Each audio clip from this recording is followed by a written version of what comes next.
चला, नमस्कार विद्यार्थी मित्रांनो, स्वागत आहे तुम्हा सर्वांचं आपल्या विदर्भ आयस अकॅडमीच्या ऑफिशियल यूट्यूब प्लॅटफॉर्मवरती. ठीक आहे, या सेशनमध्ये आपण काय पाहूया, 2017 पासून पुढे आलेले फिजिक्समध्ये किंवा केमिस्ट्रीमध्ये जे काही न्यूमेरिकल्स विचारले आतापर्यंत आयोगाने. ठीक आहे, कारण आपण पाहतो की सायन्समधला जो पार्ट आहे आपला त्याच्यामध्ये न्यूमेरिकल्ससुद्धा आपल्याला विचारले जाऊ शकतात. ठीक आहे, तर त्या आतापर्यंत विचारलेल्या न्यूमेरिकल्सवर एकदा आपण ओव्हरलुक करून घेऊया. ठीक आहे, क्वेश्चन पाहत असताना की त्याच्या मागे कोणता कन्सेप्ट होता नेमका, किंवा कन्सेप्ट जर का माहिती नसेल तरीही उत्तर काढता आलं असतं का. ठीक आहे, अशा गोष्टींवर सुद्धा आपण चर्चा या सेशनमध्ये करणार आहोत. ठीक आहे, चला मग आपण आपल्या पहिल्या क्वेश्चनकडे वळूयात, जो फर्स्ट क्वेश्चन आहे तुमच्याकडे.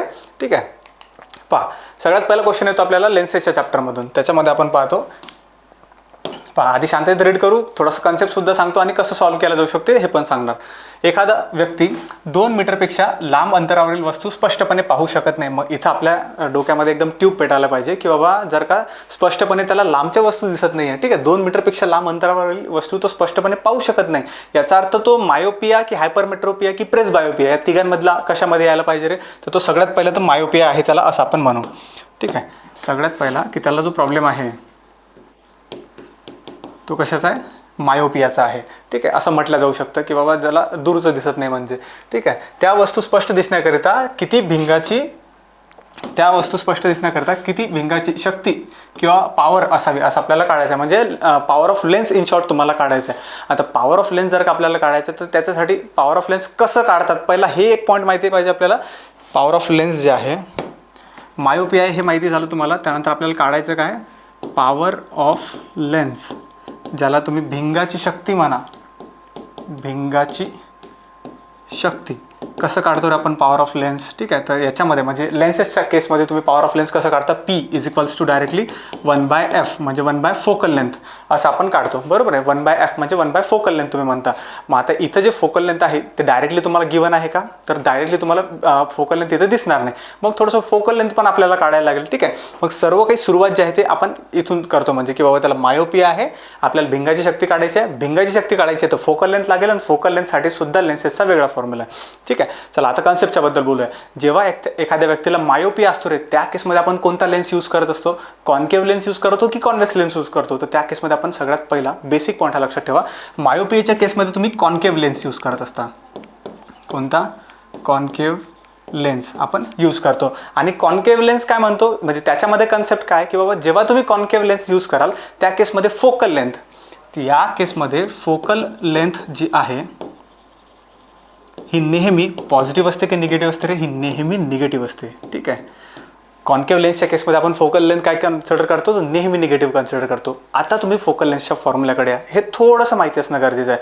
आता आपण फोकल लेंथ काढू की बाबा फोकल लेंथ जी आहे याच्यामध्ये लेन्सेसच्या केसमध्ये आपण फोकल लेंथचा फॉर्म्युला काय यूज करतो, किंवा त्याला तुम्ही लेन्स फॉर्म्युला म्हणून सुद्धा ओळखता. ठीक आहे, लेन्स फॉर्म्युला काय सांगतो आपल्याला की 1/v - 1/u = 1/f असतो. ठीक आहे, हा झाला लेन्सच्या केसमध्ये. मिररच्या केसमध्ये वेगळा असतो. ठीक आहे, सध्या लेन्सच्या केसमध्ये बोलूया. 1/f = 1/v - 1/u इथपर्यंत आलो. मग आता हे v काय आहे आणि हे u काय आहे. ठीक आहे, परत इथे येतो आपण की बाबा v ज्याला तुम्ही काय म्हणता रे, तर इमेज डिस्टन्स असं म्हणतो आपण, आणि u ज्याला आपण म्हणतो ऑब्जेक्ट डिस्टन्स. ठीक आहे, चला पहा इथे लिहितो थोडंसं, इमेज डिस्टन्स, आणि यू जो आहे त्याला तुम्ही काय म्हणणार, ऑब्जेक्ट डिस्टन्स.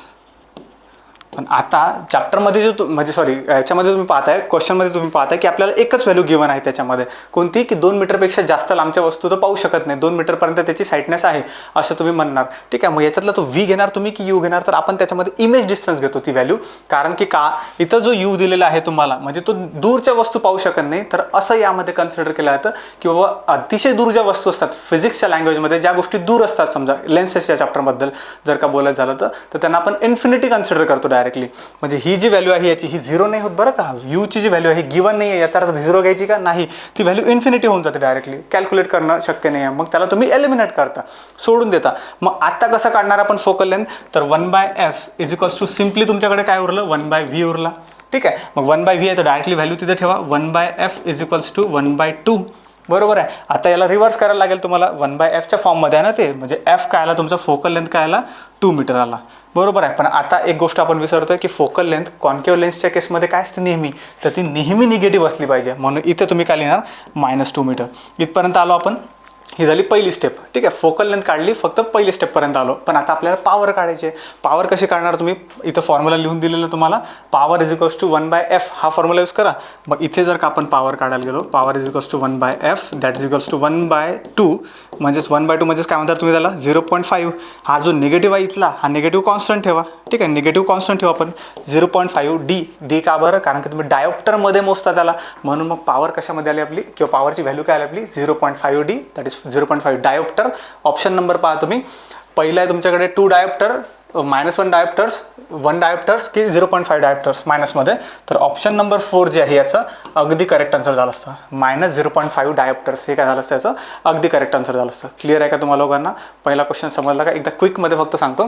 क्वेश्चनमध्ये तुम्हाला पॉवर काढायची होती, पॉवरवरून आपण आलो फोकल लेंथकडे. फोकल लेंथवरून आले तुम्ही की बाबा मायोपिया आहे तर कॉन्केव्ह लेन्स आहे. फोकल लेंथ त्या केसमध्ये काय असली पाहिजे, निगेटिव्ह असली पाहिजे. क्लिअर आहे सर्वांना? चला मग अशा पद्धतीने आपण दुसरा क्वेश्चनसुद्धा याच्यामध्ये पाहूया. ठीक आहे, आन्सर कसं काढायचं, लॉजिक कसं लावायचं त्याच्यात पहा. पुढे 76 नंबर म्हणजे याच्यामध्ये आता मिक्स क्वेश्चन घेतलेले आहेत बरं का. चला पहा, 1 अँपिअरचा विद्युत प्रवाह प्रत्येकी 1 मोलार NaCl, 1 मोलार KCl आणि 1 मोलार RbCl च्या द्रावणातून स्वतंत्रपणे 1 सेकंदासाठी पाठवला. ठीक आहे, म्हणजे काय म्हटलेलं आहे इंग्लिशमध्ये सुद्धा वाचू की 1 ampere of electric current is passed through each 1 molar NaCl, KCl आणि RbCl सॉल्युशन्स. ठीक आहे, सेपरेटली फॉर 1 सेकंड्स. इथपर्यंत आलो आपण. त्यानंतर पहा, आधी क्वेश्चन वाचून घेऊ शांततेत. निक्षेपण होणाऱ्या धातूंच्या ग्राम रेणूतले NM म्हणजे त्याला तुम्ही नंबर ऑफ मोल्स म्हणू शकता. नंबर ऑफ मोल्सचे अचूक संबंध असे दिलेले आहेत. ठीक आहे, म्हणजे थोडं जर का मराठीमध्ये समजायला कठीण गेलं तर इंग्लिशमध्ये वाचून घ्या एकदा. The correct relationship for the number of mole of the metals deposited is, म्हणजे इन शॉर्ट आपल्याला कशातली तरी तुलना करायची होती. 3 सोल्युशन्स दिले आहेत तुम्हाला. त्या 3 सोल्युशन्समध्ये जेव्हा तुम्ही इलेक्ट्रिक करंट पास कराल एका सेकंदासाठी, तर त्या 3 सोल्युशन्समध्ये नंबर ऑफ मोल्स किती डिपॉझिट होतील त्यांच्यावरती त्या याच्यामध्ये. ठीक आहे, तर ते आपल्याला कम्पेअर करायचं होतं. कोणते 3 सोल्युशन दिलेले आहेत? बरं, एक NaCl आहे तुमच्याकडे, सोडियम क्लोराईडचं सोल्युशन. त्यानंतर KCl दॅट इज पोटॅशियम क्लोराईडचं सोल्युशन.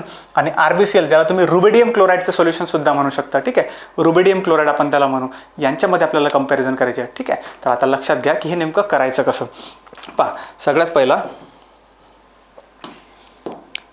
पहिला तर आता याच्यामध्ये म्हणजे थोडंसं लॉजिकनी सांगतो तुम्हाला, नंतर मग आपण कसा हा क्वेश्चन टॅकल करू शकतो जर का लॉजिक माहिती नसलं तरी.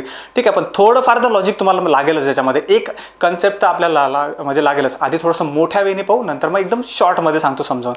ठीक आहे, पण अशा केसमध्ये आपण काय करू शकतो किंवा हे जे कंपॅरिझन करायचं, या कंपॅरिझनमध्ये आपल्याला कोण हेल्प करणार, तर फॅराडेचा फर्स्ट लॉ तुम्हाला हेल्प करणार. फॅराडेचा फर्स्ट लॉ जो आहे तो काय सांगतो आपल्याला याच्यामध्ये की बाबा हे जे नंबर ऑफ मोल्स आहेत म्हणजे N जो आहे. ठीक आहे, इथं पहिला लॉ लिहितो तो, Faraday's first law. Faraday's first law आपल्याला काय सांगतो की बाबा नंबर ऑफ मोल्स हे काय असतात, number of moles is equals to Q/Z into M. आपण त्याला लिहू शकतो, एक minute. Number of moles is equals to Q/Z into F. Sorry, ठीक आहे, Z इंटू F असा आपल्याला तो फॉर्म्युला आहे एक. ठीक आहे, असं ते एक रिलेशन आहे.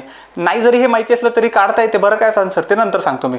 मग पहा, आता हे नंबर ऑफ मोल्स, आता याच्यातली एक टर्म जी आहे ती कशाशी संबंधित आहे. सगळ्यात पहिला N म्हणजे हा तर तुम्हाला माहिती आहे की हा नंबर ऑफ मोल्स असणार याच्यामध्ये, नंबर ऑफ मोल्स.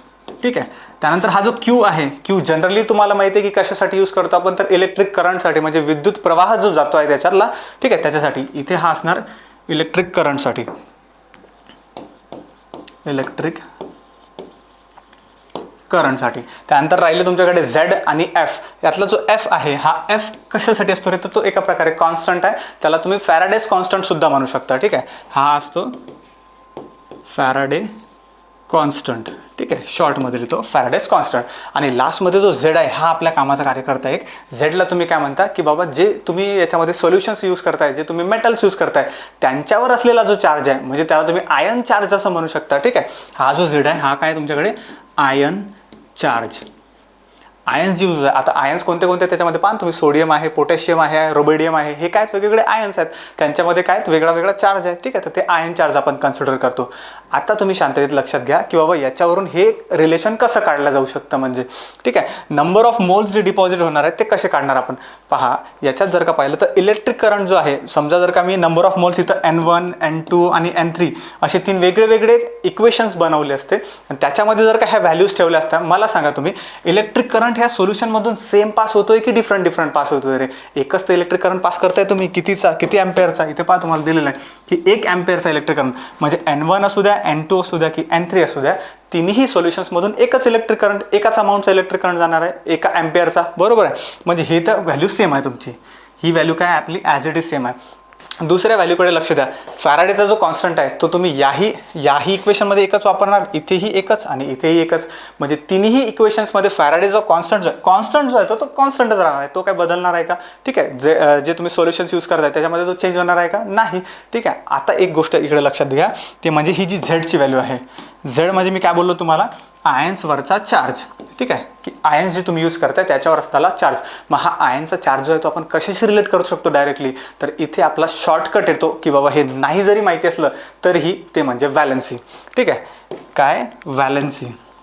आता तुम्हाला या प्रॉब्लेममध्ये हे तिन्ही जे सोल्युशन्स आहेत, सोडियम, त्यानंतर पोटॅशियम आणि रुबेडियम, यांचे म्हणजे हा जो आरबी आहे, आरबीचं जर का नाव रुबेडियम तुम्हाला माहिती असतं आणि या तिघांच्या व्हॅलेन्सीज जर का माहिती असतं तुम्हाला, तुम्ही आरामात काढू शकले असते हा म्हणजे आन्सर. पहा कसं, सोडियमची व्हॅलेन्सी माहिती आहे तुम्हाला 1 आहे म्हणून. सोडियमची व्हॅलेन्सी, Na ची जी व्हॅलेन्सी आहे ती किती आहे रे? 1 आहे, कारण की आउटरमोस्ट जी शेल आहे इलेक्ट्रॉन्सची, ठीक आहे, सॉरी आउटरमोस्ट जी शेल आहे ॲटमची, त्याच्यामध्ये एकच इलेक्ट्रॉन. त्यानंतर इथे असलेला पोटॅशियम के जो आहे त्याची सुद्धा व्हॅलेन्सी तुम्हाला माहिती आहे की 1 येते म्हणून, सर्वात शेवटी एकच असतो. आणि लास्टमध्ये असलेला जो रुबेडियम आहे, या रुबेडियमच्याही आउटरमोस्ट शेलमध्ये किती इलेक्ट्रॉन असतात? तर एकच इलेक्ट्रॉन असतात. इन शॉर्ट काय की बाबा तिन्ही जे सोल्युशन तुम्हाला दिलेले आहे त्याच्यामध्ये, याच्यात आयन्स जे आहेत ते सेमच आपण म्हणूयात. ठीक आहे, आयन्सवरचा चार्ज जो आहे तो सेमच आहे, कारण की व्हॅलेन्सी सेम आहे. मग आता तुम्ही विचार करा की बाबा इलेक्ट्रिक करंट जर का सेम आहे, आयन्सवरचा चार्ज जर का सेम आहे, त्यांची व्हॅलेन्सी जर का सेम आपण म्हणतो आहे, ठीक आहे, टाईम एक सेकंडसाठी म्हणजे सेम टाईमसाठी जर का ते आपण इलेक्ट्रिक करंट त्याच्यातून पास करतोय, तर मग याच्यामध्ये असणारा जो म्हणजे यांच्यामध्ये जे डिपॉझिट होणारे नंबर ऑफ मोल्स जे आहेत, ठीक आहे, तर हे डिफरंट असले पाहिजे, कमी जास्त असले पाहिजे की इक्वल असले पाहिजे? तर ऑब्व्हियस आहे ते काय असले पाहिजे? इक्वल असले पाहिजे. म्हणून ऑप्शन नंबर 3 जे आहे हे काय झालं असतं, याचं अगदी बरोबर उत्तर झालं असतं. आलं का लक्षात आता तुमच्या? ठीक आहे, एकदा समअप करून देतो. मी काय सांगितलं तुम्हाला, फॅराडेज जो इक्वेशन आहे, फॅराडेजचा फर्स्ट लॉज आहे, तो काय रिलेशन सांगतो आपल्याला की बाबा number of moles is equals to electric charge divided by Z into F. Z म्हणजे आयन्सचे चार्ज म्हणा तुम्ही, आणि एफ जो आहे तो फॅराडेचा कॉन्स्टंट असतो. मग याच्यावरून आपण काढलं की बाबा इलेक्ट्रिक चार्ज सेम जातो आहे, त्याच्यामध्ये आपण पाहतो की बाबा एका सेम टाईमसाठी जात आहे, व्हॅलेन्सीसुद्धा सेम आहे. मग एवढ्या गोष्टी जर का सारख्याच असणार आहेत तर त्याच्यामध्ये कंपॅरिझन असणार आहे का? नाही. डायरेक्टली ते काय असणार आहे, नंबर ऑफ इथे पहा, number of moles deposited in case of Na, in case of sodium, in case of potassium आणि इन केस ऑफ रुबेडियम, हे तिन्ही काय असणार आहेत? सेम असणार आहेत. आलं का लक्षात सर्वांच्या?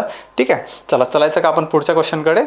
चला, हा एक क्वेश्चन जो आहे किंवा हा जो रेफरन्स आहे हा असाच राहू दे तुम्ही, ते ॲज इट इज. ठीक आहे, चला पहा पुढे जाऊ नेक्स्ट क्वेश्चनकडे. ठीक आहे, आधी प्रश्न वाचा, त्याच्यानंतर मग आन्सर काढूया त्याचं. जर 0.3 अँपेअर इतकी विद्युतधारा 418 ओहम रोध असलेल्या तारेच्या कुंडलातून 1 मिनिटासाठी प्रवाहित केली असेल तर, ठीक आहे, किती कॅलरी उष्मा निर्माण होईल? म्हणजे याच्यामध्ये तुम्हाला काढायचं काय, पहिलं तर न्यूमरिकल आला की सगळ्यात पहिलं तर हे लक्षात यायला पाहिजे आपल्याला की नेमकं आपल्याला फाइंड काय करायचं आहे. ठीक आहे, फाइंड द हीट जनरेटेड. काय फाइंड करायचं आहे? Heat generated. ठीक आहे, पण कशामध्ये काढायचे ते दिलेलं आहे तुम्हाला की हे कॅलरीजमध्ये काढायची आहे. हीट जर का तुम्ही जनरली काढतो आपण, तर हीट कशामध्ये मोजतो आपण? जूल्समध्ये मोजतो. ठीक आहे, जूल्समध्ये मोजता तुम्ही किंवा कॅलरीमध्ये मोजता, म्हणजे 2 पैकी 1. पण इथं स्पेसिफिकली मेन्शन केलेलं आहे की तुम्ही कॅलरीमध्येच द्या आम्हाला. ठीक आहे, मग पहा, if a current of 0.3 ampere is pass through a coil of resistance 418 ohm for 1 minute. ठीक आहे, 418 ओहम एवढं रेजिस्टन्स सुद्धा दिलेलं आहे. 1 मिनिटसाठी किती करंट पास केला? 0.3 अँपेअर एवढा करंट पास केलेला आहे. मग या केसमध्ये आपल्याला कोणते शास्त्रज्ञ हेल्प करणार आहेत? तर इथे तुम्ही जूल्स लॉ यूज करत असता. ठीक आहे, जेव्हा हीट कॅल्क्युलेट करायचं काम पडेल तुम्हाला, त्या केसमध्ये कोणाचं नाव घ्या? तर त्या केसमध्ये जूल बाबाचं, जूल्स लॉ. ठीक आहे, तर जूल्स लॉ काय सांगतो रे आपल्याला? जूल्स लॉ डायरेक्टली इक्वेशन देतो तुम्हाला की हीट जो आहे H is equals to I²RT. ठीक आहे, हे एक जर का तथ्य माहिती असलं आपल्याला किंवा हे जर का आपल्याला एक फॅक्ट माहिती असली की बाबा Joule's law is equals to I²RT, तर हे अर्ध्यामध्ये घेऊन जाईल तुम्हाला या क्वेश्चनमध्ये.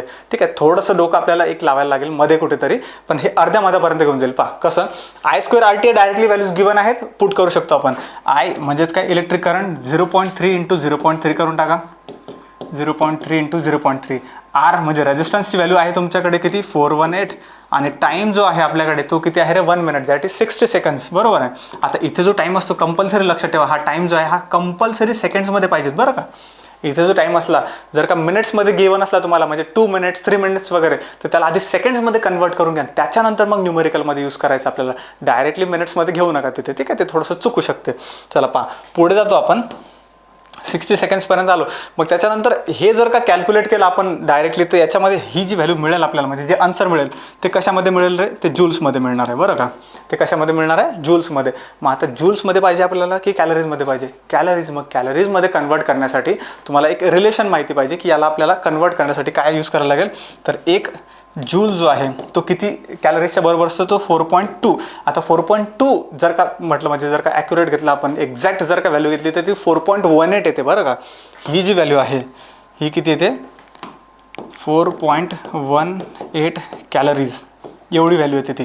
मग 4.18ने काय करायला लागेल तुम्हाला, या व्हॅल्यूला डिवाइड करायला लागेल. मग आता हे कॅल्क्युलेट करत बसायचं का की डायरेक्टली डिवाइड करायला ठेवायचं, तर तुम्ही डायरेक्टली डिवाइड करायला ठेवा, ठीक आहे, जास्त सोपी जाईल. कारण की 4.18 कॅन्सल होऊन जातील ते एकमेकांना, ठीक आहे. इथे जर का 100नी मल्टिप्लाय केलं, 2 0 शिफ्ट झाले, आणि इकडे आपण परत 100नी मल्टिप्लाय करून घेऊ, ठीक आहे, म्हणजे जेणेकरून इक्वली आपल्या दोन्ही साईड जे आहेत न्यूमरेटर डिनॉमिनेटर ह्या करातील इक्वल राहतील, ठीक आहे. पहा आता सॉल्व्ह करूया.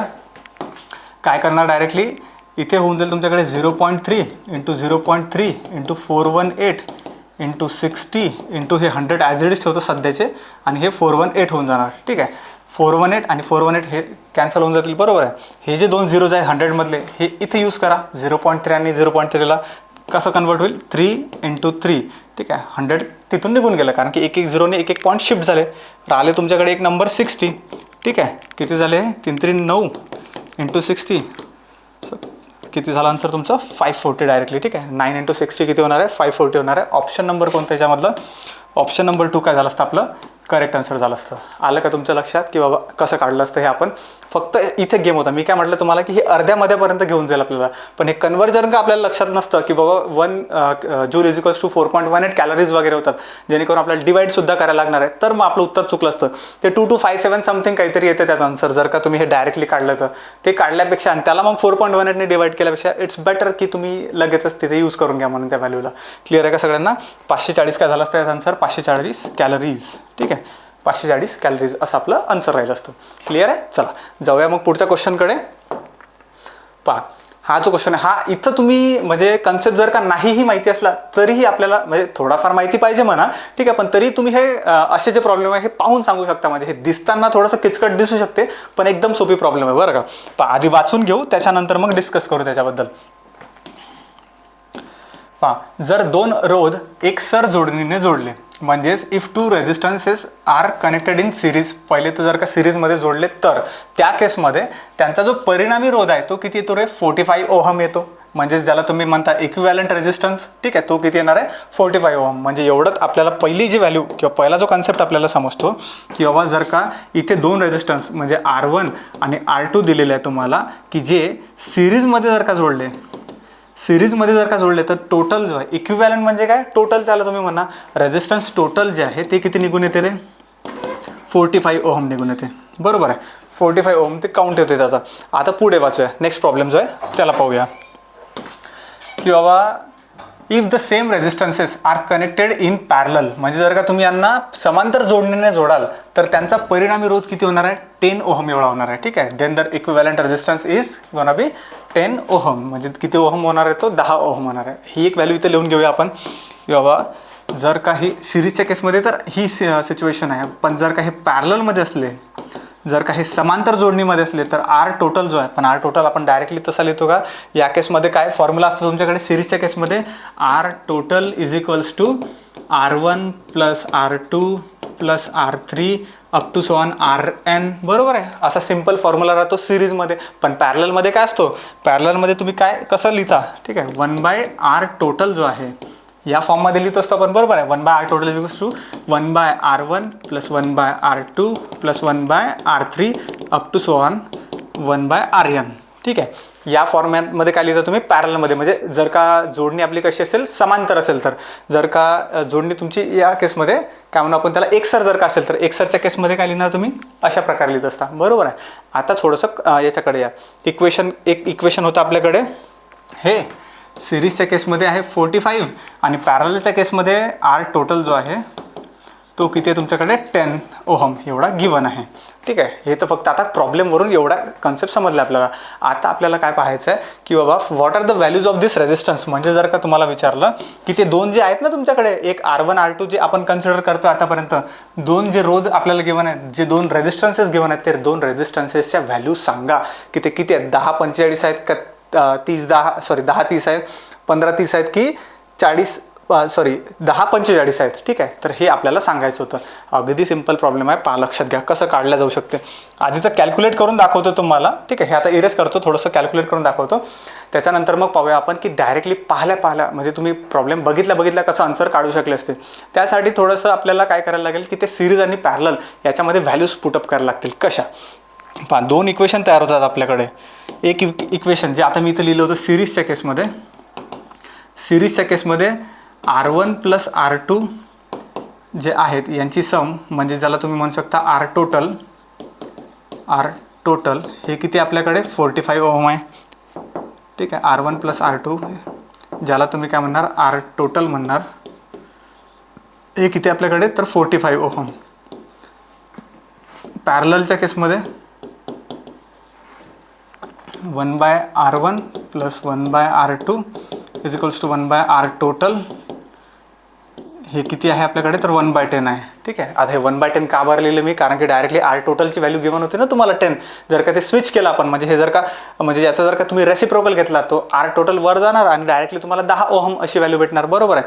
मग आता हे इक्वेशन थोडंसं सॉल्व्ह करा तुम्ही. कसं आपल्याला माहिती आहे की बाबा फ्रॅक्शन्सचे समेशन जे आहे ते इझिली जमून जातात. जसं की R1 R2 यांची जर का सम करायची असली कसं होणार, हे बेरीज R2 किंवा असं लिहा R1 plus R2 divided by R1 into R2 divided by R1 into R2 is equals to 1/10 is equals to काय झाले 1/10, कारण की R टोटल आहे ना ते 1/10. आता मला काय करायचं आहे, हे स्विच करायचं आहे. तो 10 जो आहे तो वर घ्यायचा आहे. म्हणजे कसं जाणार तो R1 into R2 upon R1 plus R2 is equals to 10. Simple आहे इथपर्यंत. फक्त काय केलं मी साईड स्विच केलं. याच्यानंतरची स्टेप ही आहे बरं का. मग आता तुम्ही थोडंसं प्रॉब्लेमला ऑब्झर्व करा. याच्यामध्ये एक व्हॅल्यू तुम्हाला गिवन आहे, R1 प्लस R2ची व्हॅल्यू तुम्हाला गिवन आहे. किती आहे तुमच्याकडे R1 प्लस R2 रे 45 ओहम. हा 45 ओहम जर का इथे ठेवला आपण तर म्हणजेच R1 into R2 divided by 45 is equals to 10. ठीक आहे, इज इक्वल्स टू किती आले तुमच्याकडे 10 आले. हा 45 जो आहे तो इकडचा तुम्ही इकडे डायरेक्टली मल्टिप्लिकेशनला पाठवून द्या. R1 into R2 is equals to 10 into 45 म्हणजे झाले तुमच्याकडे 450. आता आपल्याला इथपर्यंतचं समजलं की बाबा जर का त्या दोन रेजिस्टन्सेसचे म्हणजे त्या दोन रोधांची जर का तुम्ही गुणाकार कराल, ठीक आहे, R1 इंटू R2 यांचा जर का तुम्ही गुणाकार कराल तर व्हॅल्यू भेटते तुम्हाला 450. आणि जर का त्यांची तुम्ही बेरीज कराल R1 प्लस R2 जर का कराल तर त्यांची बेरीज भेटते आपल्याला 45. ठीक आहे, त्यांची बेरीज भेटते आपल्याला 45 ओहम. आता आपण ऑप्शनकडे जाऊ शकतो आणि ऑप्शनवरून हा क्वेश्चन सॉल्व्ह करू शकतो. कसा, किंवा दिलेल्या प्रश्नामध्ये किंवा दिलेल्या ऑप्शनमध्ये ज्याही व्हॅल्यूज तुम्हाला गिवन आहेत त्यांची बेरीज जी आहे ते 45 आली पाहिजे आणि त्यांची म्हणजे त्यांची जो गुणाकार आहे, त्यांचा जो प्रोडक्ट आहे तो किती आला पाहिजे 450 आला पाहिजे. आता तुम्ही पहा, मी जो म्हटलं ना तुम्हाला की बाबा शॉर्टकट जो आहे या प्रॉब्लेमला सॉल्व्ह करण्यासाठी, हे एका मिनिटामध्ये एवढं जमणार आहे का आपल्याला, किंवा 30 सेकंद 33 सेकंद जे आपण काढतो आपल्या कंबाईनच्या क्वेश्चनसाठी तेवढ्यामध्ये हे एवढं करणार आहे का आपण भारून? अरे नाही, हे तर फक्त तुम्हाला समजून सांगायचं होतं त्याच्यामुळे सांगितलं मी. पण डायरेक्टली जर का लॉजिकवर उतरायचं आहे, कारण की कन्सेप्टसुद्धा माहिती पाहिजे ना, फक्त ट्रिक्सवरून थोडी ना आपण क्वेश्चन सॉल्व्ह करणार आहे. ठीक आहे, तर कन्सेप्टसाठी फक्त हा एवढं मोठं आपण लिहिलेलं आहे त्याच्यात. पण जर का लॉजिक लावायचं असलं तर तुम्ही हे लॉजिक इथंच लावू शकले असते. कसं, की बाबा जर का दोन रोध एकसर जोडणीमध्ये आहेत तेव्हा ते 45 ओहम आहेत. ठीक आहे, म्हणजे याचा अर्थ सिंपल तुम्हाला एक गोष्ट माहिती आहे की बाबा R1 प्लस R2 याची व्हॅल्यू कंपल्सरी 45 असलीच पाहिजे. R1 प्लस R2ची व्हॅल्यू किती असली पाहिजे 45 ओहम असलीच पाहिजे. मग आता तुम्ही ऑप्शनमध्ये जा बरं. 45 आणि 10 सम किती होते, याची बेरीज किती होते 45 अधिक 10 55. ठीक आहे, इथं बेरीज किती होते 30 आणि 10 40. इथं बेरीज किती होते 30 आणि 15 45. आणि इथे 45 आणि 10 55. म्हणजे तुम्ही तो पहिला ऑप्शन आणि फोर्थ ऑप्शन सेमच दिलेला आहे बरं का. म्हणजे तुमच्याकडे दुसरा आणि तिसरा त्याच्यातही इथेच पहिल्याच लाईनमध्ये तुमचं आन्सर होतं की बाबा 2 resistances are connected in series then their equivalent resistances 45. Equivalent resistance 45 कुठे येतं आहे, ऑप्शन नंबर 3 मध्ये येतं. डायरेक्टली त्याचं आन्सर झालं असतं ते. ठीक आहे. आता क्रॉस चेक करण्यासाठी त्यांची सम तर 45 येते, त्यांची त्यांचा जो प्रोडक्ट आहे 1/R1 × R2 हा 450 येते का पहा बरं तुम्ही इकडे. ठीक आहे, 15 × 30 करून टाका डायरेक्टली. ठीक आहे, 15 × 45 450 ओहम येतोय की नाही येतोय. झालं तुमचा क्वेश्चन जो आहे तो डायरेक्टली सॉल्व्ह झाला असता इथे. म्हणजे पाहिल्या किंवा म्हणजे एकदम फर्स्ट लाईन वाचल्या कसं सॉल्व्ह करायचा, यासाठी तेवढं एक फक्त तुम्हाला माहिती पाहिजे लॉजिक, की बाबा सिरीजच्या केसमध्ये बेरीज आहे तर बेरीज एकदा चेक करून पाहू. आपण खाली ऑप्शनकडे येऊया आणि एकदा बेरीज चेक करून पाहू. बेरीज चेक केली आणि जर का 45 बेरीज दिसली डायरेक्टली ते उत्तर तुम्ही टिक करू शकता म्हणजे. पण हां, एक गोष्ट लक्षात घ्या, जर का बेरीज तुमची 45 इथे येते आणि 45 दुसऱ्या केसमध्ये येते, मग काय करायचं सर. म्हणजे आता जर का इथं ऑप्शन समजा इथे 45 बेरीज आली असती समजा, ठीक आहे, तर अशा केसमध्ये काय करायचं. मग त्या केसमध्ये तुम्ही सिरीजच्या पुढचं पॅरललमध्ये एकदा चेक करून बघा. ठीक आहे, सिरीजच्या पुढे एकदा पॅरलमध्ये सुद्धा आपण चेक करून बघू शकतो. पहा कशा पद्धतीने चेक केलं जाईल. एवढं तर तुम्हाला कळालं की बाबा हे ऑप्शन जे आहे ते म्हणजे हे ऑप्शन हे आन्सर असू शकतं. एवढं लॉजिक आपल्याला लागलं. म्हणजे R1 आणि R2 यांचे व्हॅल्यूज 15 आणि 30 असू शकतात. ठीक आहे, 15 आणि 30 ओहम असू शकतात.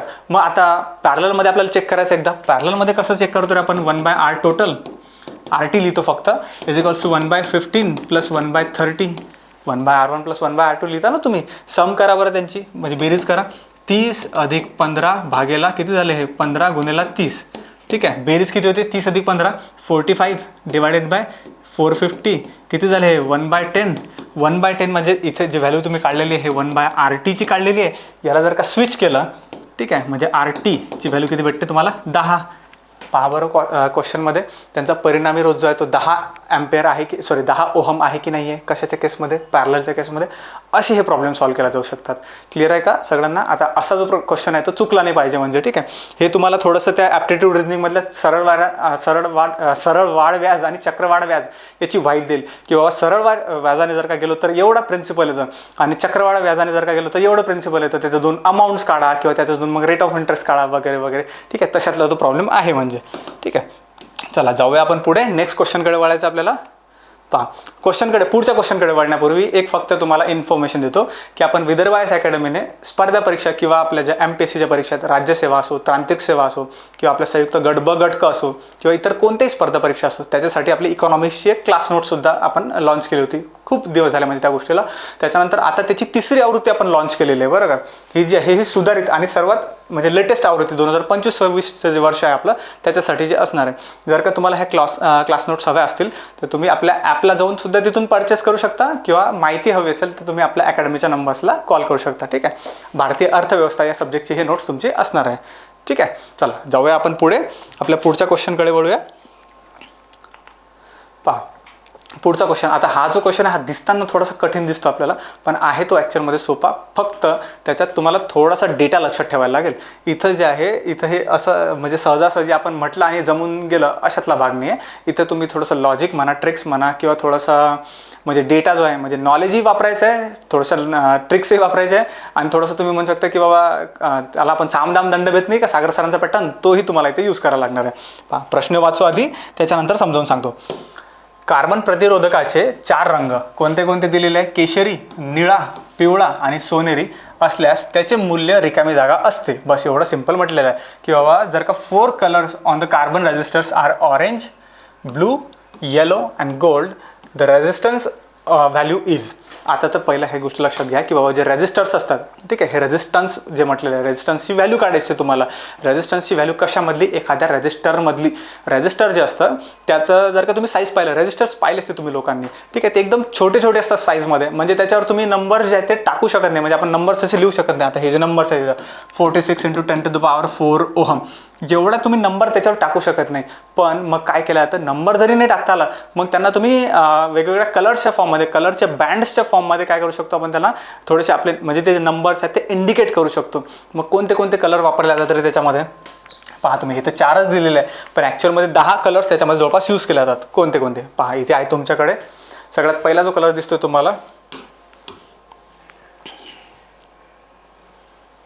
सगळ्यात पहिला जो कलर आपण पाहतो तो कोणता, इथे पहा ब्लॅक कलर आहे पहिला. म्हणजे कोड्स कुठून चालू होतात त्यांचे 0 पासून 0 1 2 3 4 5 6 7 8 आणि 9 पर्यंत हे कोड्स राहतात कलर्सचे. ठीक आहे, ब्लॅक आहे. दुसरा brown, red, orange, yellow, green, blue, violet, grey, white. ठीक आहे, हे तुम्हाला लक्षातही ठेवायचं आहे. मग आता हे कसं करावं सर, थोडंसं याच्यात काही लावलं जाऊ शकते का लॉजिक ट्रिक, तर थोडीशी आपण ट्रिकच्या माध्यमातून लक्षात ठेवण्याचा प्रयत्न करू शकतो. पहा काय ट्रिक लावणार याच्यामध्ये. ठीक आहे, यांचे जे इनिशियल्स आहेत म्हणजे शॉर्ट फॉर्म्स जे आहेत या शब्दांचे ते आपण घेण्याचा प्रयत्न करू. BB ROY, BB ROY is good but very good wife. एकदा चेक करूया. 0 1 2 3 4 5 6 7 8 आणि 9. व्हाईटला 9 आला आपला, बरोबर आहे. पार्ट हे अशी ट्रिक तुम्ही लक्षात ठेवण्याचा प्रयत्न करा. सांगतो कशी.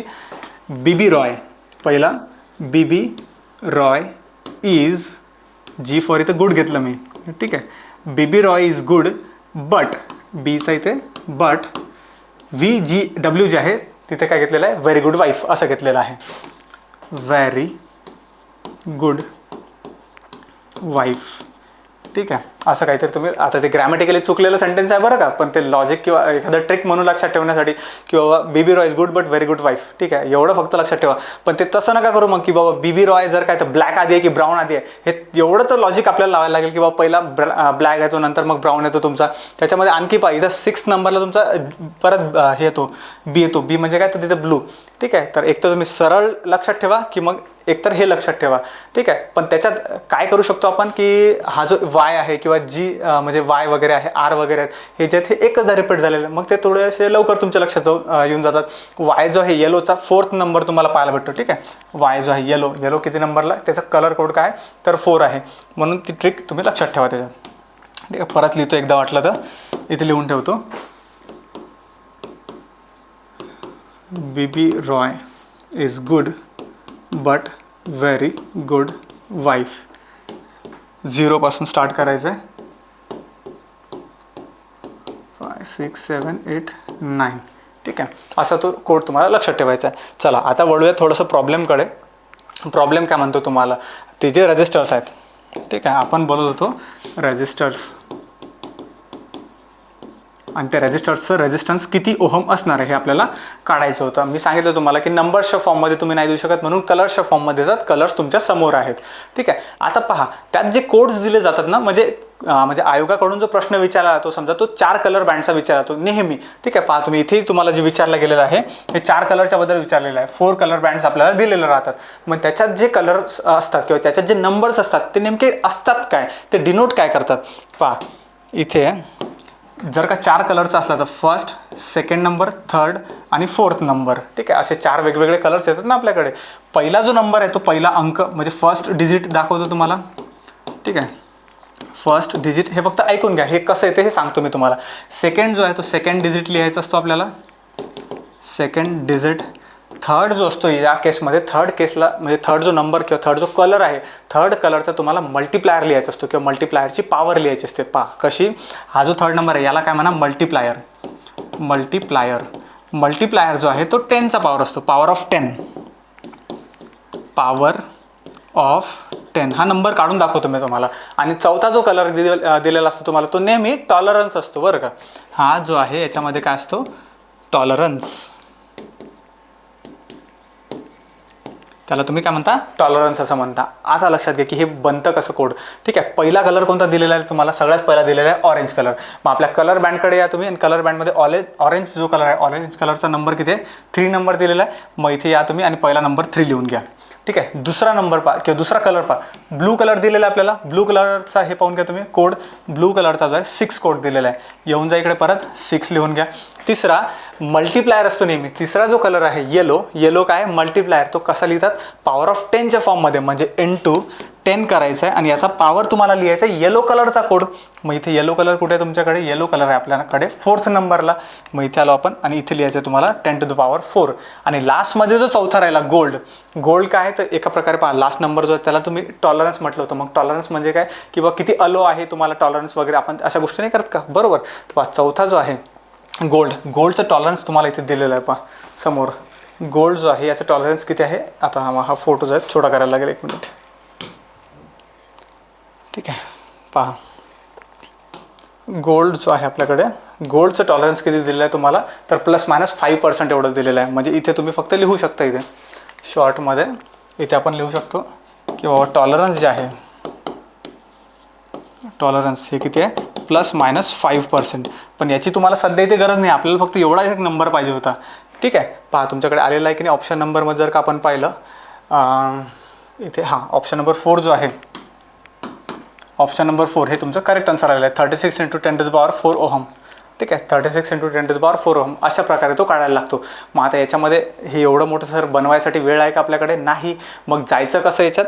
तर सिम्पली पहिला तुम्ही हे पाठ पाहिजे तुम्हाला लोकांचं, BB Roy is good but very good wife. ठीक आहे, BB Roy is good but very good wife असा हा कोड, आणि त्याचे नंबर्स पटकन लिहून घ्यायचे, बिलकुल 10-15 सेकंडमध्ये तुमचं हा कोड लिहून झाला पाहिजे. याचे कोड्सच्या सोबत कलरसुद्धा लक्षात पाहिजे की पहिला जो कलर आहे तो ब्लॅक आहे, दुसरा ब्राऊन वगैरे, नंतर रेड, ऑरेंज. ठीक आहे, हे तुमचे कलर्स पाठ पाहिजेत.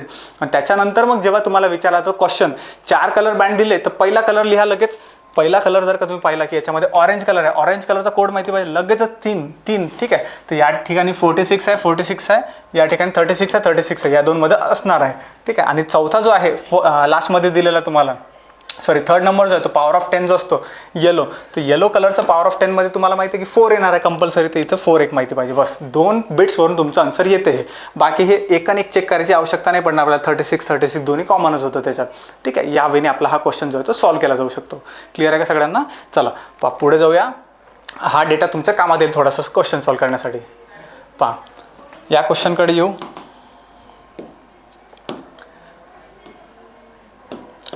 क्वेश्चन काय म्हणतो आपल्याला, जर संयोजक कक्षेत एकच इलेक्ट्रॉन असणाऱ्या मूलद्रव्यात क्वांटम क्रमांकाचा संच n=2, l=0, m=0 आणि s=+1/2 असेल तर ते मूलद्रव्य कोणतं असेल? ठीक आहे, तर तो एलिमेंट कोणता असेल? एकदा इंग्लिशमध्ये सुद्धा क्वेश्चन वाचूया आपण की if the valence shell of element has only 1 electron. ठीक आहे, हॅज ओनली 1 इलेक्ट्रॉन, इथूनच अर्धा क्वेश्चन सॉल्व्ह होतो. Having the following set of quantum numbers n=2, l0, m0 आणि s+1/2 then the element is, तो एलिमेंट कोणता असला पाहिजे. यासाठी पहिला कन्सेप्ट सांगतो, त्याच्यानंतर मग डायरेक्टली क्वेश्चन कसं सॉल्व्ह होईल ते सांगतो. कन्सेप्ट काय म्हणतोय आपला याच्यामध्ये की बाबा जर का तुम्हाला क्वांटम नंबर्स वगैरे दिलेला आहे तर आधी हे यांच्याबद्दल थोडंसं बेसिक्स आपल्याला माहिती पाहिजे. n जो आहे, nला तुम्ही म्हणता principal quantum number, principal quantum number n जो आहे तो प्रिन्सिपल क्वांटम नंबर. आणि nच्या केसमध्ये तुम्हाला एक्झाममध्ये एक तर n=1 देतील किंवा n=2 आपल्याला गिवन राहील. जेव्हा nची व्हॅल्यू 1 राहील त्या केसमध्ये तो के शेल असतो रे. कोणता शेल असतो? के शेल आपण कन्सिडर करतो, SHELL शेल. आणि nची व्हॅल्यू जर का तुम्हाला 2 दिलेली असली तर त्या केसमध्ये l ही शेल कन्सिडर करतो आपण.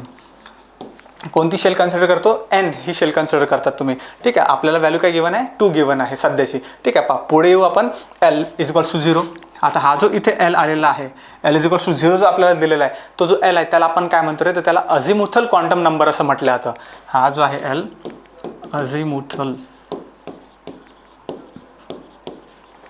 Quantum number. आणि याच्याहून काय डिसाईड केलं आहे ते, हा जो अझिमुथल क्वांटम नंबर आहे l, याच्याहून काय डिसाईड केलं आहे ते, त्याच्याहून सबशेल्स डिसाईड केल्या जात असतात. कशा?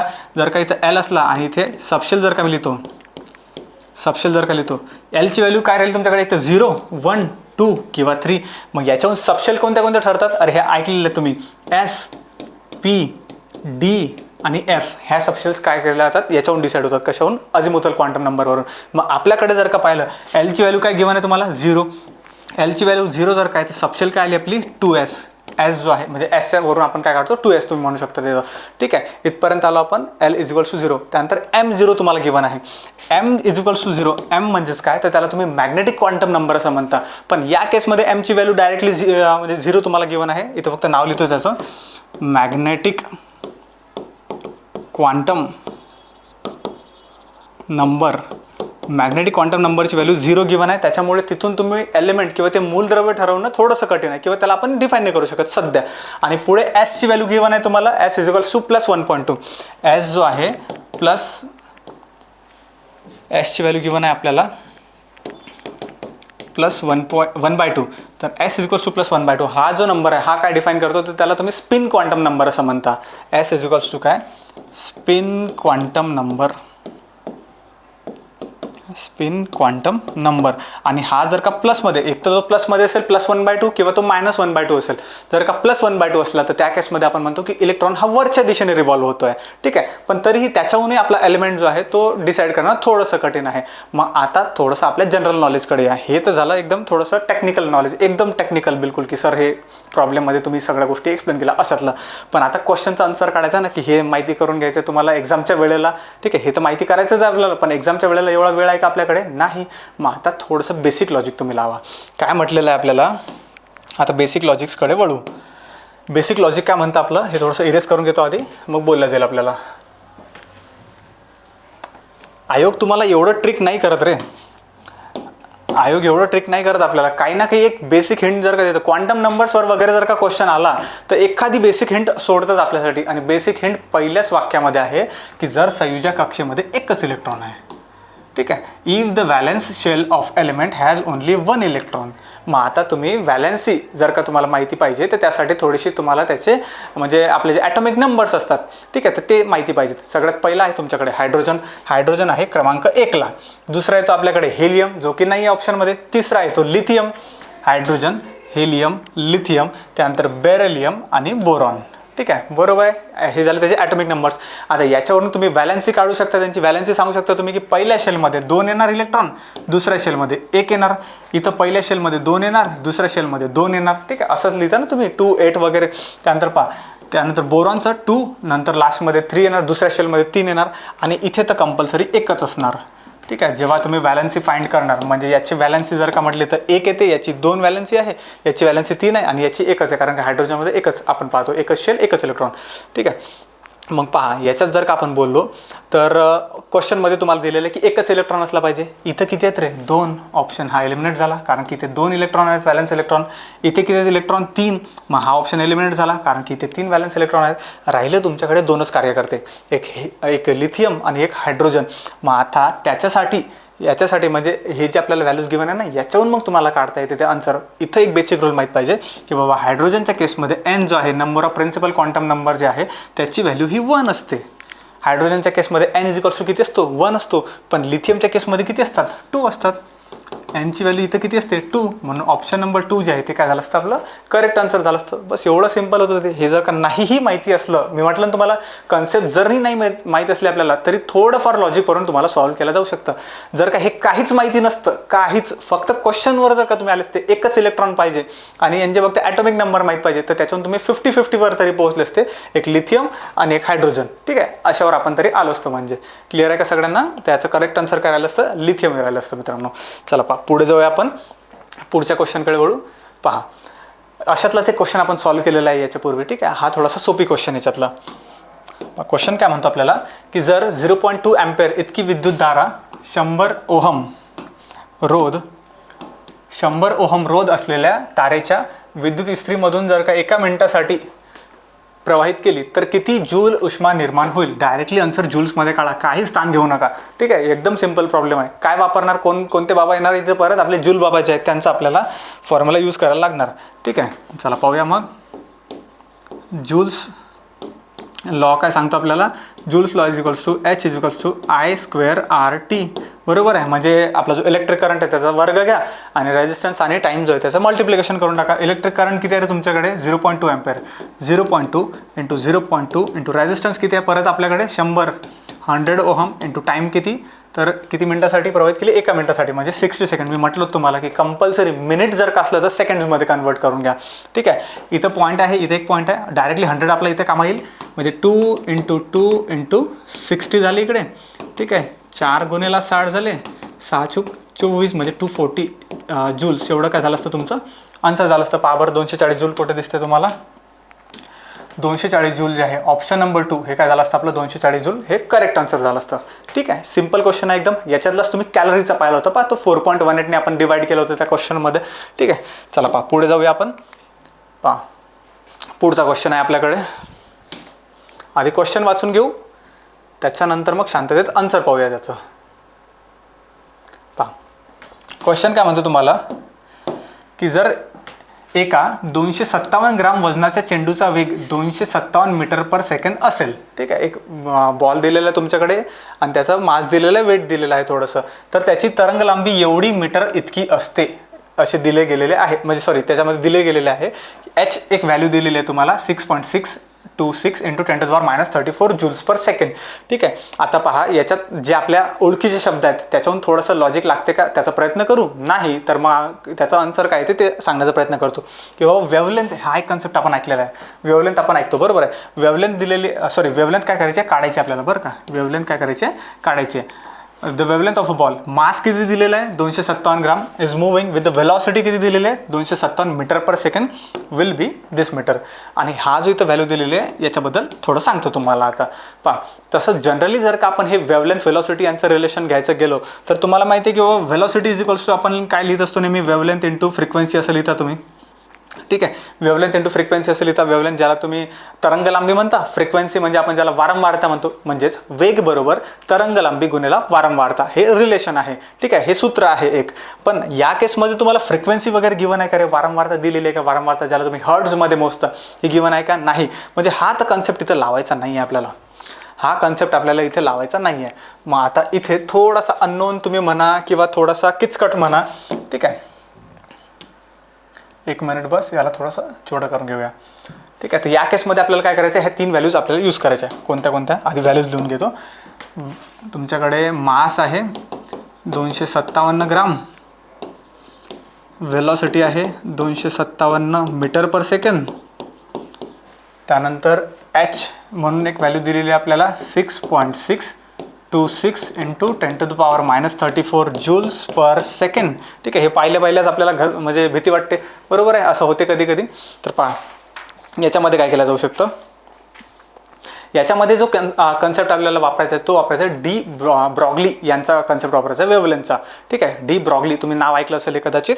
पहा इथे लिहितो, डी ब्रॉग्लीज वेव्हलेंथ, डी ब्रॉग्लीज वेव्हलेंथचा कन्सेप्ट. ठीक आहे, हा तुम्हाला थोडासा यूज करायला लागेल. मग या केसमध्ये वेव्हलेंथ काय असतं रे, ठीक आहे, तर हा फॉर्म्युला काय सांगतो की वेव्हलेंथ बरोबर या केसमध्ये असतं H/m इंटू व्ही. ठीक आहे, वेव्हलेंथ अशी काढतात कशाने, डी ब्रॉग्लीज प्रिन्सिपलनी. मग याच्यामध्ये तुम्ही पाहू शकता की सगळे रिलेशन्स आपले येताना दिसतील तुम्हाला. कोणते कोणते, एक वेव्हलेंथ काढायची तीच, एच जो आहे तो तुम्हाला गिवन आहे, एम म्हणजे मास गिवन आहे आणि व्ही म्हणजे व्ही सुद्धा वेलॉसिटी गिवन आहे. मग हा एच आहे तरी काय नेमका, तर एच कशाला म्हटलेला येते, तर तो आहे प्लँक्स कॉन्स्टंट. ठीक आहे, आता ही व्हॅल्यू ऐकली की नाही ऐकली, त्याला काय म्हणणार तुम्ही, प्लँक्स कॉन्स्टंट, तो इथं गिवन आहे तुम्हाला. चला व्हॅल्यूज ठेवूया. ठीक आहे, आता हे जर का पाहिलं तुम्ही प्रॉब्लेम, याच्या मागचं लॉजिक वगैरे जर का म्हणायचं झालं तर त्यासाठी कंपल्सरी तुम्हाला पहिला हा फॉर्म्युला माहिती पाहिजे, त्याच्यानंतर मगच हे प्रॉब्लेम जे आहे ते सॉल्व्ह केला जाईल. ठीक आहे, चला पहा पुढे, 6.626 into 10⁻34 divided by M into V किती आहे तुमच्याकडे. पहा व्हॅल्यू जी गिवन आहे इथं ग्राममध्ये गिवन आहे, आपल्याला व्हॅल्यू थोडीशी कन्वर्ट करायला लागेल, ते तुम्हाला केजीमध्ये घ्यावे लागेल. ठीक आहे, किलोमध्ये घ्यावे लागेल. किलोमध्ये जर का घेतली तर 0.257 इंटू इथे हे 257 ॲज इट इज, कारण की मीटर पर सेकंद आहे, त्याला कन्वर्ट करायचं काम नाही. इथं जर का याला केजीमध्ये केलं तर 0.257 kg असं याचं कन्वर्जन होईल, बरोबर आहे. जर का 1000ने त्याला डिवाइड केलं तुम्ही, ग्राम असलं तर आपण त्याला 1000ने डिवाइड करणार, बरोबर आहे. मग आता तुम्ही म्हणणार की सर हे जे शाळा आहे हे 30 सेकंदामध्ये म्हणा तुम्ही, एका तासामध्ये, हे जे शाळा आपण म्हणूया, ठीक आहे, हे 30 सेकंदामध्ये किंवा 1 मिनिटामध्ये 2 मिनिटामध्ये हे सॉल्व्ह कसं करायचं. ठीक आहे, तर आता लक्षात घ्या थोडंसं, या केसमध्ये 2 गोष्टी म्हणजे इथून 2 गोष्टी पॉसिबल आहेत. एक तर तुम्ही इथं गिवअप करणार, एक दुसरं की काहीतरी मधला मार्ग शोधण्याचा प्रयत्न करणार, कारण की कॅल्क्युलेशन तर नाही करायचं आहे ना आपल्याला. कॅल्क्युलेशन करत बसलो तर गेला क्वेश्चन आपला. ठीक आहे, पण क्वेश्चन जाऊ द्यायचं आहे का, काय काय मार्क्सची व्हॅल्यू आहे आपल्याला, बरोबर आहे. ठीक आहे, मग आता इथं पहा थोडं ऑप्शनला तुम्ही ऑब्झर्व करू शकता. ऑप्शनमध्ये आता ऑप्शन जर का तुम्ही पाहिलं तर ऑप्शनमध्ये फक्त तुम्हाला दिसते की 10⁻35 -38 -32 आणि नन ऑफ द अबव असे ऑप्शन्स तुम्हाला दिसतात. म्हणजे जेही काही व्हॅल्यू येईल, जेही काही तुमची व्हॅल्यू येईल ते असं समजा 2 इंटू 10⁻38 किंवा 10⁻35. इथे हा 2 नाही आहे, 3 नाही आहे, काहीच नाही आहे. फक्त तुमच्याकडे हे 10⁻ काहीतरी बाकी राहिलं पाहिजे, असं आन्सर आपलं आलं पाहिजे. एवढं समजलं तुम्हाला की जेही आन्सर तुम्हाला इथे किंवा जेही कॅल्क्युलेशन इथे दिसते त्याच्यामधून फक्त पॉवर उरली पाहिजे असं काहीतरी आन्सर आणून दाखवा. ठीक आहे, तर तुमचं आन्सर येणार त्यात. पहा कसं सॉल्व्ह करू शकतो आपण याला. हे जे इक्वेशन आहे जिथपर्यंत आपण आलेलो आहे कसं सॉल्व्ह केलं जाऊ शकतं. आधी लक्षात घ्या, हा जो 6.626 जो आहे 6.626 इंटू 10⁻34 याला ॲज इट इज राहू द्या. हे जे दोन कार्य करते याला थोडंसं कन्वर्ट करावं लागेल आपल्याला, जर काही वेळेवर सुचलं तर. बरं का, पहा कसं. इथे त्याला म्हणूयात आपण जो 0.257 आहे त्याला तुम्ही काय लिहू शकता तरी, तर 2.57 इंटू 10⁻1 नाही लिहू शकत का आपण त्याला. ठीक आहे, 10⁻1 नाही लिहू शकत का आपण त्याला. आणि जर का याला तुम्हाला लिहायचं असलं तर याला काय लिहू शकतो आपण, 2.57 इंटू 10⁻2 याला लिहू शकतो. बरोबर आहे. पहा 2.5 इंटू 10⁻1, 2.5 इंटू 10⁻2. आता याच्यात तुमच्या एक गोष्ट लक्षात येते, जर मी काय म्हटलं तुम्हाला, जर हे वेळेवर सुचलं तरचं कॅल्क्युलेशन आहे बरं का. पण आता प्रॉब्लेम तर सॉल्व्ह करावाच लागेल ना आपल्याला. पहा जर का बेसेस सेम आहे तुमचे, बेसिस जर का सेम आहे तर त्या केसमध्ये पॉवर्समध्ये काय होते, ॲडिशन सबट्रॅक्शन होते. हा बेसिक रूल माहिती आहे आपल्याला. म्हणजे जर का 10⁻1 आहे इंटू 10⁻2 आहे, सॉरी +2 आहे. ठीक आहे, तिथं +2 दिलेलं आहे. बेस जर का सेम आहे तर पॉवर्समध्ये ॲडिशन सबट्रॅक्शन करता तुम्ही. 10 - 1 + 2 आन्सर काय झालं असतं, 10⁻1 झालं असतं. सिम्पल. ठीक आहे, 10⁻1 पर्यंत तुम्ही आले. मग हा जो 2.57 आणि 2.57 आहे याचं मल्टिप्लिकेशन करण्याचा वेळ आहे का तुमच्याकडे, 2.57. ठीक आहे, 2.57 इंटू 2.57 याचं मल्टिप्लिकेशन करण्याचा वेळ आहे का आपल्याकडे, एवढा आहे का, नाही. सिम्पली त्याला 2.5 घ्या तुम्ही. ठीक आहे, 25 असं तुम्ही घेऊ शकता. 2.5 आणि 2.5 हा 7 नाही कन्सिडर करू असं म्हणतो मी तुम्हाला. मग 2.5 इंटू 2.5 25चा वर्ग पार्ट आहे तुम्हाला लोकांचा, 625. बरोबर आहे. म्हणजे 6.25 एवढं आलं असतं. इथे 6.25 एवढं आलं असतं, कारण की 2 घरानंतर 2 पॉईंट्स आहेत ना आपल्याकडे. मग या इकडे वापस तुम्ही आता थोडंसं. ठीक आहे, इथपर्यंत आलो होतो आपण की बाबा इंटू 10⁻1 हा इथून घेतला. बरोबर आहे. आणि हा 2.57 याच्यातला 7 सोडून दिला आणि हा 6.52 घेतला, 6.25 घेतला. मग आता तुम्ही थोडंसं ऑप्शन्सचा विचार करता. जर का तुम्ही हा 7 सोडून दिलेला आहे याचा अर्थ जी व्हॅल्यू तुम्ही घेतलेली आहे त्याच्यापेक्षा जास्तचीच व्हॅल्यू असेल ती. ठीक आहे, जी व्हॅल्यू आपण घेतलेली आहे याच्यापेक्षा थोडीशी ती व्हॅल्यू जास्त असेल. ॲक्च्युअलमध्ये जर का कॅल्क्युलेशन केलं ना तुम्ही तर 2.57 इंटू 2.57 याची एक्झॅक्ट व्हॅल्यू जी आहे ती एवढीच येते बरं का, 6.625. पण ह्युमन ब्रेनचा विचार करता, म्हणजे माझ्या मते तरी ह्युमन ब्रेनचा विचार करता हे एवढं आणि 1 मिनिटात 2 मिनिटामध्ये सॉल्व्ह करणं थोडंसं कठीण जाऊ शकतं. म्हणून मी म्हटलं तुम्हाला की ते 7 सोडा आणि डायरेक्टली 6.25 घेऊन घ्या. ठीक आहे, आणि याच्यावरून आपण काय करू शकतो की बाबा हे जे 6.25 याच्यापेक्षा व्हॅल्यू जास्त असेल असं कन्सिडर करून हे तुम्ही डायरेक्टली एलिमिनेट करू शकता दोन व्हॅल्यू. किंवा 6.6 समथिंग आणि इथं 6.6 आहे, तर हे दोन्ही एलिमिनेट होतील. राहतील तुमच्याकडे ह्या दोनच व्हॅल्यू. कोणत्या, 10⁻34 आणि 10⁻1. ठीक आहे, मग ज्याला कसं सॉल्व्ह केलं जाऊ शकतं, 10⁻34 डिवायडेड बाय 10⁻1. जेव्हा हा वर जातो रे तेव्हा तुम्हाला माहिती आहे त्याची पॉवर निगेटिव्ह होऊन जाते. म्हणजेच 10⁻34 आणि इंटू 10⁻1 असं ते होणार आहे. बरोबर आहे. वर जेव्हा व्हॅल्यू जाते तेव्हा ती मल्टिप्लायमध्ये जाते. मग इथे बेसिस परत सेम आहे, परत ॲडिशन करून टाका, 10⁻35 ओहम. हे काय झालं तुमचं आन्सर. ठीक आहे, हे काय झालं आपलं आन्सर. ऑप्शन नंबर 1 जे आहे याच्यामध्ये करेक्ट आन्सर झालं असतं आपलं. याच्यामध्ये काय झालं असतं, करेक्ट आन्सर झालं असतं. आलं का लक्षात, हे असं आहे ते.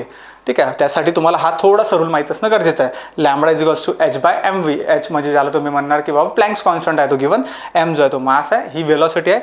हे तर तुम्हाला जमून गेलं असतं, पण मी हे जे एक्सप्लेन केलेलं आहे तुम्हाला सर्व काही, हे फक्त काय तर हे इथं जे कॅल्क्युलेशन येणार आहे ना आपलं. ठीक आहे, इथं जे कॅल्क्युलेशन तुम्ही ठेवणार आहेत ना ते कॅल्क्युलेशनच्या बद्दल मी तुम्हाला सांगितलं माझ्या डिटेलमध्ये. ठीक आहे, चला पहा. तर हे काय होते आत्ताच्या या सेशनमधले काय होते, सर्व न्यूमेरिकल्स होते आपले. बाकी न्यूमेरिकल्स कसे वाटले तुम्हाला, त्यानंतर एक्सप्लेनेशन त्यांचं काही ट्रिक वगैरे त्याच्यामध्ये समजलं की नाही, आणखी जे कन्सेप्ट सांगितले गेले हे कन्सेप्ट तुमचे क्लिअर झाले की नाही हे मला कमेंटमध्ये सांगा. ठीक आहे, चला भेटूयात आपण नेक्स्ट सेशनमध्ये. धन्यवाद सर्वांना, ऑल द बेस्ट.